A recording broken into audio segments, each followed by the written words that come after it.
আমরা দেহ, সম্পদ, প্রিয়জন এই সমস্ত কিছুকে আঁকড়ে ধরে থাকতে চাই। তাই আমাদের কাছে মৃত্যুটা ভয়ঙ্কর বলে মনে হয়। মৃত্যু হচ্ছে একটা সহজ সত্য, মৃত্যু হচ্ছে প্রাকৃতিক নিয়ম। নমস্কার বন্ধুরা, স্মৃতির অলিগলিতে তোমাদের সকলকে স্বাগত। আমি রেশমি রয়েছি তোমাদের সঙ্গে। আজকে যে গানটা নিয়ে আলোচনা করব সেটা হলো কবিগুরু রবি ঠাকুরের লেখা একটি জনপ্রিয় গান, তোমারও অসীমে প্রাণ মন লয়ে যত দূরে আমি ধাই। এই গানের মাধ্যমে কবি যেমন একদিকে আধ্যাত্মিকতার বিষয় তুলে ধরেছেন, অন্যদিকে তিনি তুলে ধরেছেন কঠিন বাস্তব বা কঠোর বাস্তব, সেটাও কিন্তু তিনি তুলে ধরেছেন। তিনি এখানে মানে এই যে গানটা, এটা তিনি ঈশ্বর অর্থাৎ পরম সত্তাকে উদ্দেশ্য করে বলেছেন যে এখানে ঈশ্বর মানে হলো, মানে ঈশ্বরের পথ বা ঈশ্বর মানে হলো সত্যের পথ, ন্যায়ের পথ, আলোর পথ, সৎ পথ। এক কথায় হলো সৎ পথ। আমরা যখন সত্যের পথ থেকে দূরে সরে যাচ্ছি, অন্ধকারের দিকে আরো আমরা ক্রমশ এগিয়ে যাচ্ছি, আমরা কেবল পাগলের মতো ছুটে চলেছি, আমাদের মনের মধ্যে কোনো স্থিরতা নেই, যেন আমাদের মনে কোথাও কোনো শান্তি নেই। পৃথিবীর এক প্রান্ত থেকে ও প্রান্ত আমরা ক্রমাগত ছুটে চলেছি।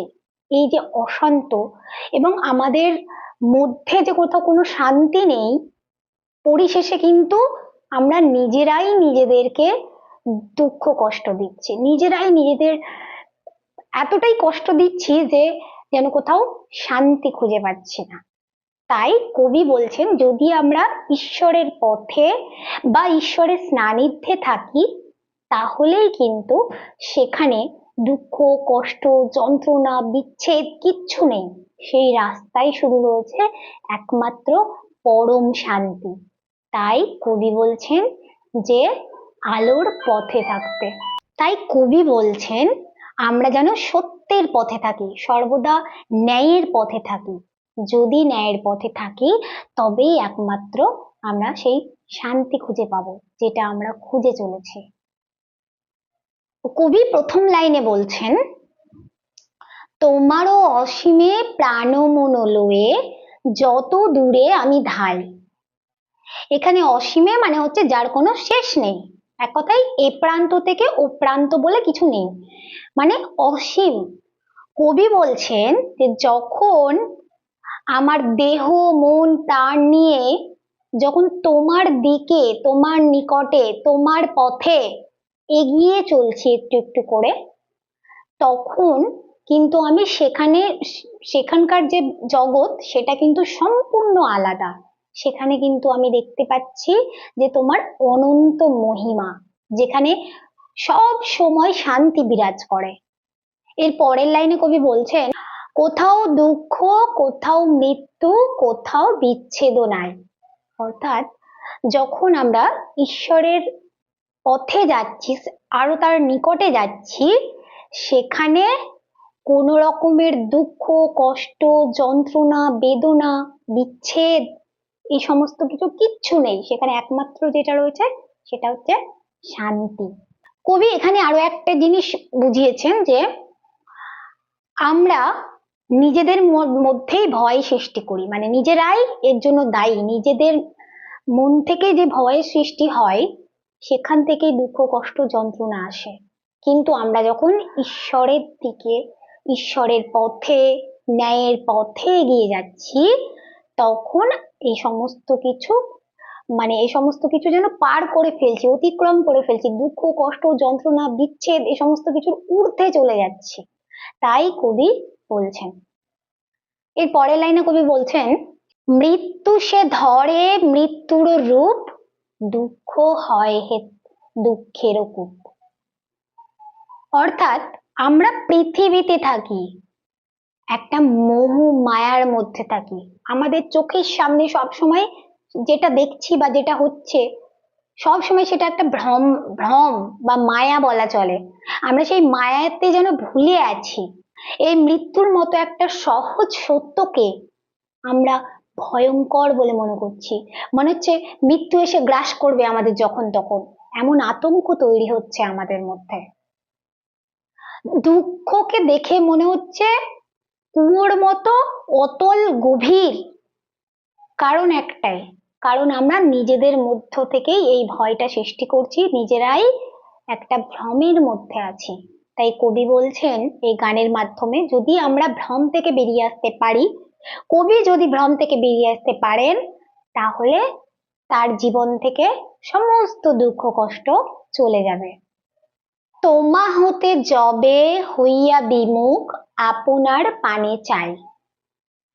কবি বলছেন কিছু সময় কি করি আমরা, যখন তোমার সান্নিধ্য মানে ঈশ্বরের সান্নিধ্য থেকে আমরা সরে আসি, ন্যায়ের পথ থেকে সরে এসে আমরা অন্যায়ের পথ বেছে নিই, সৎ পথ থেকে দূরে চলে গিয়ে অসৎ পথ অবলম্বন করি, তখন কি হয়, তখন সেক্ষেত্রে আমরা কিন্তু নিজেদেরই ধ্বংস দেখতে পাই, নিজেদের চোখে দেখতে পাই। তাই বলছে তোমার যখন, তোমার পথ থেকে সরে এসে যখন আমি নিজের দিকে তাকাচ্ছি, তখন কিন্তু ধ্বংস ছাড়া আর কিছু দেখতে পাচ্ছি না। হে পূর্ণ, তব চরণের কাছে যাহা কিছু সব আছে আছে আছে।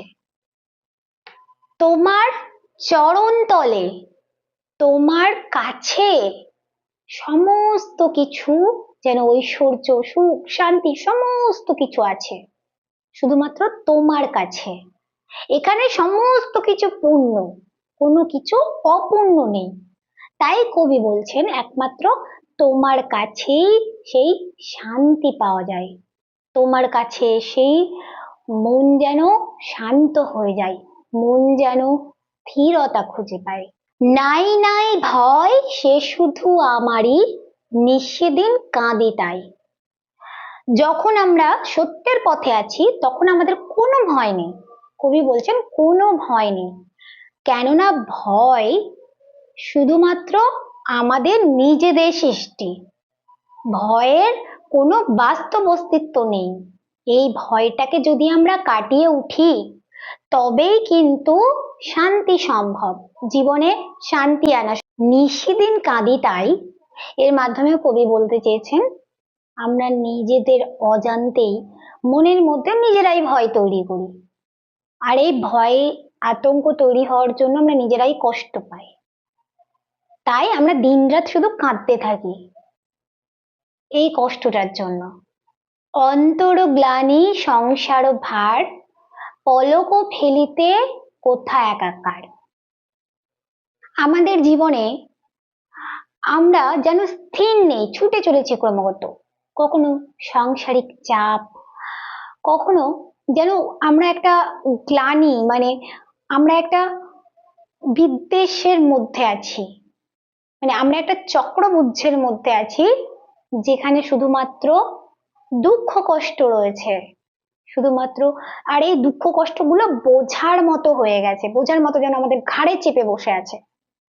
একদিকে বিচ্ছেদের ভয়, প্রিয়জনকে হারানোর ভয়, শোক, অভিমান, সাংসারিক চাপ, এই সমস্ত কিছু যেন আমাদের কাছে বোঝার মতো হয়ে আছে। কোথায় যে দৃষ্টি দেব সেটা যেন আমরা খুঁজে পাচ্ছি না, কোথায় যে আমরা তাকিয়ে দুদণ্ড একটু শান্তি খুঁজব, সেটা যেন সেইটুকু সময়ও যেন আমাদের কাছে নেই। জীবনের মাঝে স্বরূপ তোমার রাখিবারে যদি পাই। কবি শেষ লাইনে বলে দিচ্ছেন যে জীবনের মাঝে মানে আমাদের জীবনের মাঝখানে যদি আমরা ঈশ্বরের স্বরূপ ধরে রাখতে পারি, তবেই আমাদের মুক্তি সম্ভব। এখানে ঈশ্বরের স্বরূপ মানে প্রকৃত যে রূপ, সেই রূপের কথা কবি বলেননি। মানে কবি এখানে বলতে চেয়েছেন যে ঈশ্বরের যে প্রকৃত রূপ, সেটা কোনো আকার বা আয়তন দিয়ে, কোনো মাপকাঠি দিয়ে বিচার করা যায় না। ঈশ্বর হলো নিরাকার, ঈশ্বর সর্বত্র রয়েছে, সবখানেই ঈশ্বর রয়েছে, এমনকি তিনি কল্পনাতীত, অর্থাৎ আমরা যেটা কল্পনাও পর্যন্ত করতে পারি না এমন জায়গায়ও ঈশ্বর রয়েছে। হয়তো ঈশ্বর রয়েছে মায়ের মধ্যে, আবার কখনো কখনো ঈশ্বর রয়েছে নিষ্পাপ সরল শিশুর মধ্যে।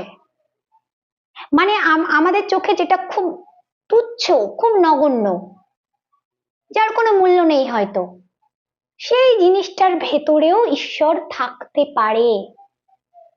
তাই কবি বলছেন ঈশ্বরের স্বরূপ, অর্থাৎ আমরা যদি আমাদের জীবনের মাঝে জ্ঞান, পবিত্রতা, আলো দিয়ে সৎ পথে থেকে, ন্যায়ের সঙ্গে থেকে এগিয়ে যেতে পারি, তবেই আমরা ঈশ্বরের সান্নিধ্য লাভ করব, আমরা শান্তি খুঁজে পাব, পুনরায় শান্তি খুঁজে পাব। আজকের মতো বিদায় বন্ধুরা। আজকের এই গানটির বিশ্লেষণ যদি তোমাদের ভালো লেগে থাকে অবশ্যই লাইক, শেয়ার আর হ্যাঁ, সাবস্ক্রাইবের বোতাম ধরে ঝুলে পড়ো। টুং করে আওয়াজ দিতে ভুলোনি যেন।